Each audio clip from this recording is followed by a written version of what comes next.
The volatility in the stock market this year is honestly giving way to some pretty big opportunities. So, in this video, I'm going to keep it very simple and flow through a bunch of different companies that you may or may not care about. And if you don't care about them, you probably should because they're very, very important overall. And then we're going to figure out which ones are the cream of the crop, which ones should we allocate to, and which ones should we just avoid at all costs. And honestly, I feel like there's quite a few here that you're going to want to avoid at all costs. So, we're going to go through it all right here in a very simple way. Starting out right here on the NASDAQ, we could see that it went up a little bit this year, then down into the Iran situation. Market kind of blew it out of proportion a little bit like it usually does. Market rebounded, kind of blowing the rebound out of proportion too, in my opinion. And now we're kind of just sitting up here as earnings per share starts to catch up. And you guys know earnings per share is where the stock goes in the long term. This right here is the earnings per share growth line for the NASDAQ right now. We are still a little bit above where fair value is at, but it's by no means as bad as what it was right here. So that is overall good for the NASDAQ. S&P 500, basically the exact same chart. It's a little bit above fair value, but overall pretty close. And the reason why we care about these two indices first before we look at any of these single stocks right here is simply because we got to know where the lay of the land is at. And if the S&P and NASDAQ happen to crash, for lack of better words, it's probably going to bring everything down with it. So let's go start off here on Nvidia. And obviously in the last year, the stock is definitely up, but it's not up as much as something like a Micron or a Broadcom or a Marvell or definitely an AMD. But Nvidia, I think, is one of the most compelling setups right now. And this is why. If we go over here and take a look at the data, you could see that EPS is clearly going up and to the right. That's going to drive where stocks are going to go in the long term. Revenue, obviously up and to the right, and the stock somehow just seems to be not really following that right now. But you should actually get excited about that because this is opportunity to capitalize, in my opinion. Like you want to see EPS going up and the stock going down because that's going to make the price earnings ratio level come down. The valuation is going to get cheaper.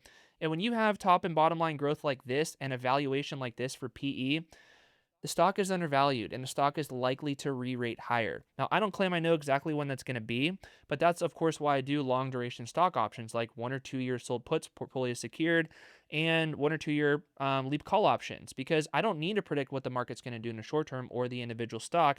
I just know that if I allocate when it's a good company at a good price and I'm patient with it, I'm likely to be just fine. I think that Nvidia is that, and I think that as they report earnings in the next couple quarters, I think that investors are going to continue to believe the story that Nvidia is top dog and it's likely to be fine going forward. Now let's compare this to AMD really quick. And the key thing I want you to understand is AMD's P ratio is about 120, we'll just say for simple math. And you could obviously see the growth is not as good as NVIDIA.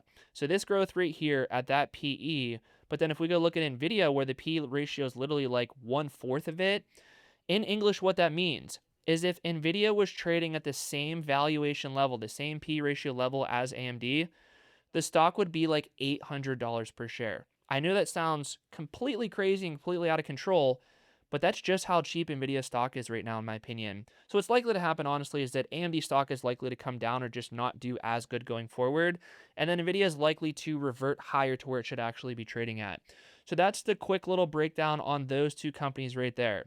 Let's go take a look at Microsoft. I know a lot of people are wondering what the heck is going on with Microsoft. The stock just only seems to be going down, right? So this right here is a 1-year chart. Stock is obviously down, but it really comes down to this. The valuation level of Microsoft up here was just simply a little bit too hot. Nothing fundamentally changed with the business here versus here. It's just simply that the valuation was too hot. And this is potentially what I would expect to happen with something like an AMD, right? And I guess as we're talking about that, kind of like the exact same thing that's happening with Palantir right now. Not a bad company. It's just that the valuation was simply too hot. And you see from this peak right here to where the stock is at now, Palantir is now down about 40%. So again, valuations matter. In the short term, when everyone's euphoric and stocks are sending to the moon, nobody seems to care about valuations. But now people kind of do as their hot, shiny object stocks are coming back down to reality. So going back to Microsoft here super quick, I think that Microsoft is going to be fine in the long term. I know that a lot of people are all worked up about, is AI going to crush them? Is it going to be like a SaaS apocalypse on Microsoft?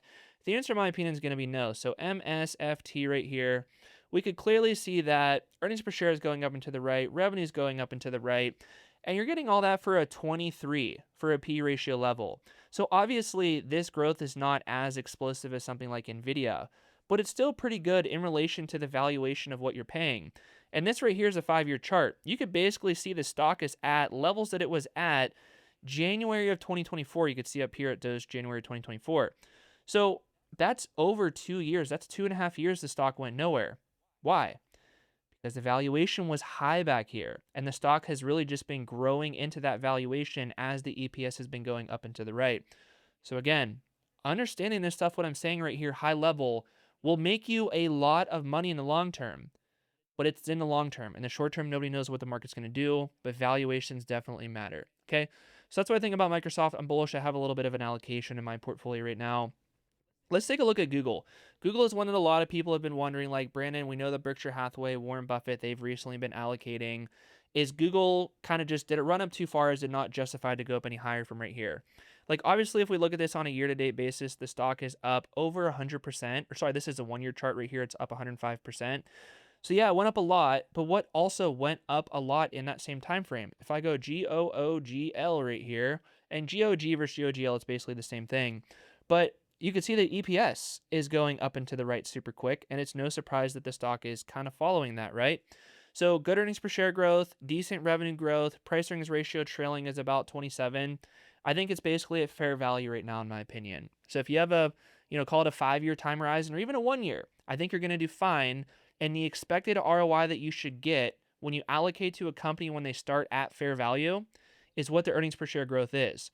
So Google right now, we'll just say it's at fair value. If EPS growth is, we'll just say 30% year over year going forward from right here, theoretically the stock should be 30% higher in a year from right now. Despite it already making a big move, earnings per share dictates where stocks are going to go. Especially when you're starting at fair value, it becomes pretty predictable of where you think the stock is going to go. Wherever EPS goes, where the stock is likely to go. So Google's fair value right now, I like it. Okay, so now let's go take a look at TSM. So TSM is a company that manufactures basically almost all of the data center chips. They have the market basically cornered. And in the last year, the stock is up almost 100%. Kind of like what Google was right here. The stock is basically up 100%. So people say, well, Brandon, the stock's a bubble. It's going to be unsustainable. It's going to crash. Yeah, I do think the valuation was a little bit hot on TSM stock. And there was just an article from Bank of America that just came out saying that some AI stocks, the valuations are just like bubbles and out of control. I don't think the TSM was a bubble. I just think it was a little bit frothy. And it was good to pull back 7% today when I'm recording this video. We'll go into these ones here in a second too, especially SpaceX, because I know you want to talk about that. So this is good. But if we take a look at the numbers right here and we plug in TSM, there's really no debating how good the fundamentals actually look for this business. Revenue growth is solid. Earnings per share growth is solid. It's just that the P ratio is a little bit hot. So this P ratio is 37 right here. And if we go take a look at NVIDIA, it's lower, but you're actually getting more growth on NVIDIA versus TSM. So technically, NVIDIA's P ratio should be closer to where TSM is at, which is like a 37 or maybe a 40. So I just think this stock is undervalued, and I think that TSM is maybe a little bit overvalued.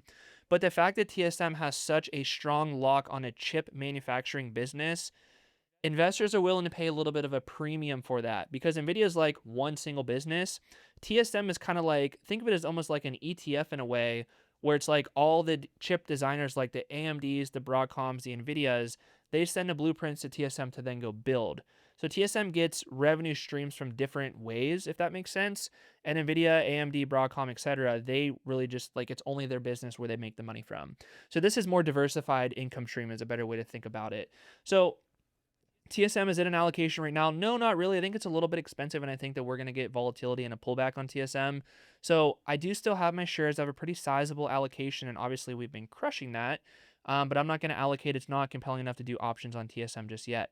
Let's take a look at Micron. I know that this one is, we all know the Micron stock has been going to, Pluto, Saturn, whatever planet you want to call it. But in the last year, this is where Micron went 760%, which many people look at this chart and just say, man, this stock is a bubble, Brandon. Like, there's no way this is going to sustain. But as you know, and you could probably guess, where the earnings per share goes is where the stock is going to go. Where's earnings per share going right here? Like, literally parabolic to Pluto, right? It's going up really good. And that's obviously why the stock is going up, in tandem with that. So the trailing price earnings ratio level is 22 and forward is 9. So this stock is cheap, but it's just a little bit more difficult to do a play on because Micron is more cyclical and the price of memory chips is going to be more volatile. So it's harder to predict where the stock is actually going to go.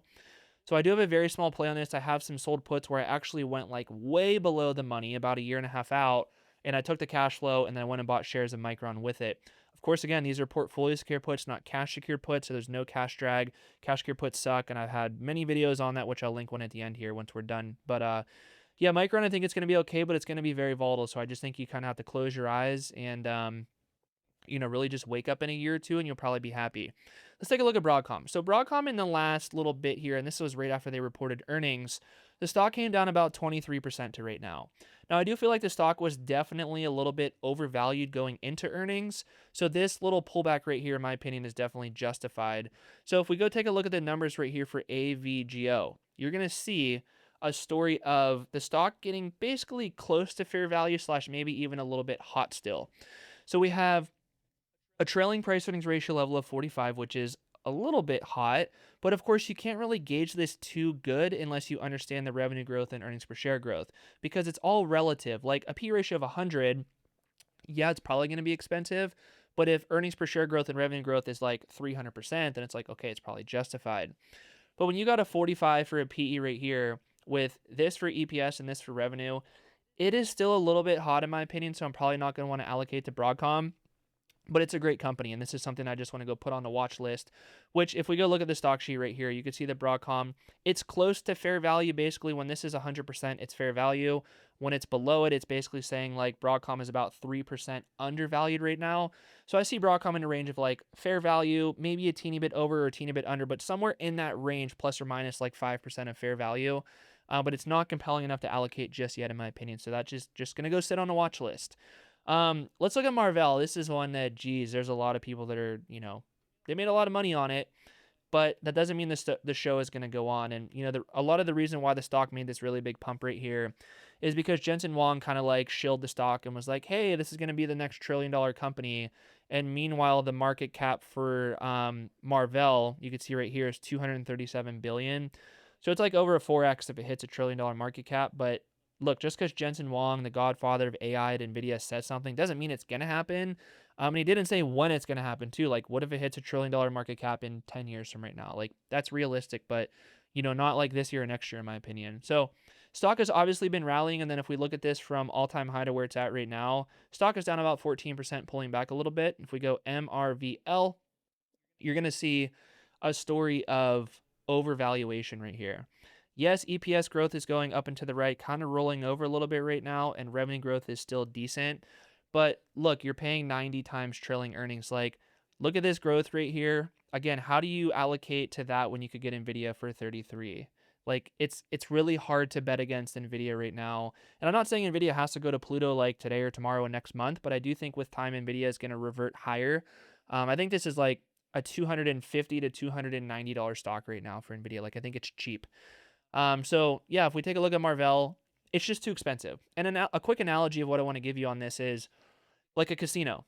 There's the dealer, which is the house, and then there's the player. When I want to go allocate to a company, I want to feel like I am the dealer or the house because I want the odds like stacked in my favor, right? Marvell, when you're allocating that, is kind of like you're the player. And yes, the player will sometimes win, but in the long term, we know that the dealer and house always wins. So if you have a big allocation of Marvell right now, I would consider maybe pulling it back a little bit and allocating something that's more compelling where it makes you, more of the dealer and not the player. Okay, we went through AMD. Let's go through SpaceX right now.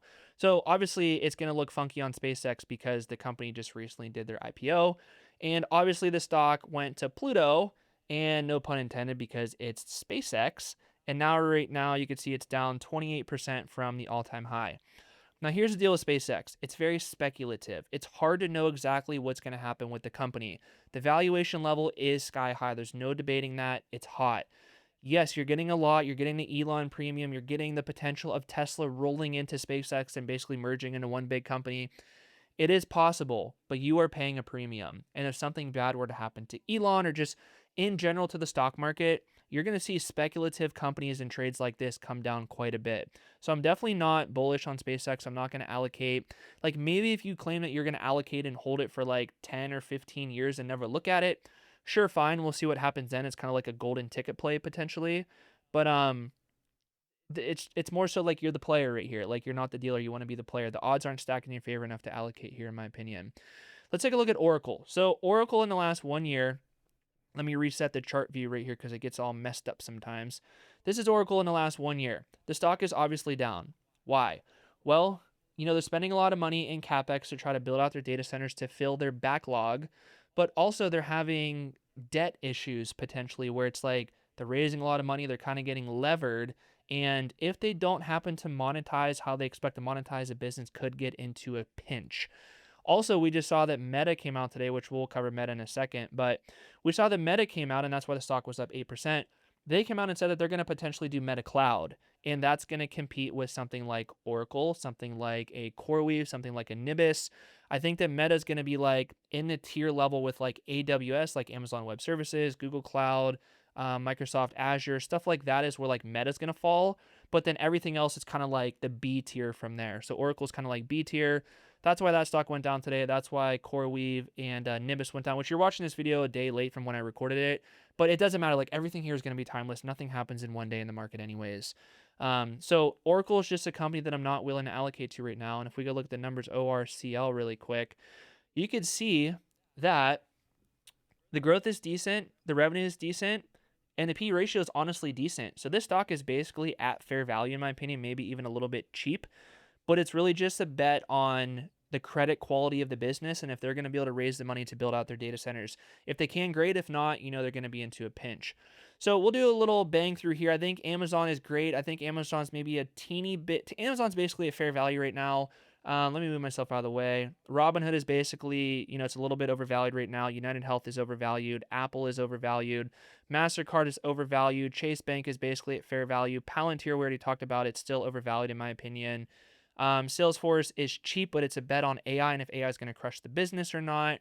ServiceNow, I think, is overvalued despite it being down this much in the last year. Look, actually, we'll just go through ServiceNow right now because I know you probably care about it a lot. ServiceNow is a popular one. I get it that the stock is down like this, and I get it the revenue is going up and to the right, and so is EPS. But you're paying 28 times trailing earnings for it, and this is your growth rate here. But if you look at something like Meta, you're paying 20 times trailing earnings and it's basically the same growth. So, and Meta doesn't really have any threat that AI is going to crush them, I don't think. So I think Meta's business is going to be more predictable 5 or 10 years from right now versus a ServiceNow. Again, I'm not talking crap on ServiceNow. I think it's going to be fine, but it's just basically a stock that's close to fair value / maybe even a tiny bit hot, but it's not like a table pounder deal. Adobe's a big question mark around the moat. Investors are thinking that the moat is going to get crushed because of AI. SoFi is basically a fair value, and Iron is just like, it's a gamble. I know this was a hot stock on X and YouTube, and stocks always come back to fair value eventually, and a lot of these stocks right here have been. So I guess to simplify, let's look at the stock sheet. We'll do the cream of the crop, and then we'll cancel this video out. You can see that Nvidia is at the top of my stock sheet. Most bullish Nvidia, VOO, Triple Q, Micron, Meta, TSM, Microsoft, Broadcom. This is bonds right here. I don't really have a big bond allocation, but it just depends on where the market valuation is at for if I want to allocate bonds or not. Berkshire, Amazon, Salesforce, Google, Bank of America, Capital One, and then towards the bottom is like the worst of the worst. I know that Nike just reported earnings and it came out bad. They have no moat. A lot of these companies down here have no moat, and or the valuation level is just, it's way too hot. So that is overall how I think about the market. Hopefully you got a little bit of value from this, just going like a little lay of the land of where things are at. Haven't done a video like this in about a month, so maybe I'll do this like every month to just tell you what I'm thinking out there. But the name of the game is still this: buy great companies for less than what they're worth. Understand where the S&P and NASDAQ is at, where the economy is at, where's overall valuations at, and then take that level of conviction, allocate your portfolio in a way that simply makes sense, and you'll probably do fine in the long term. And just looking at my portfolio is super, super quick. 1.5 million as of right now, a little bit of volatility, but I still went down less than what the market went down today, largely because of Meta, but that's just the power of buying good things for less than what they're worth, and then doing options in a way that makes sense, like doing long duration options, doing portfolio secure puts, not cash secure puts, no cover calls, no stupid strategies. You might not believe me right now, but one day you will believe me. That nobody knows what the market's going to do in the short term, and making all those bets that you're trying to do, betting on a short term, it's a fool's game. So that's the video right here. Like, subscribe, hype, drop a comment. Please do that if you got value. It does help get the word out a little bit more about this channel. And if you want to learn more about my option system, definitely go check out this video right here. It's going to help out a lot. Or click the link in the video description, 10-day stocks and options transformation training. You get the course and a Discord all in one package for the cost of a Starbucks run. It's insane. It will change your life. I'll see you there.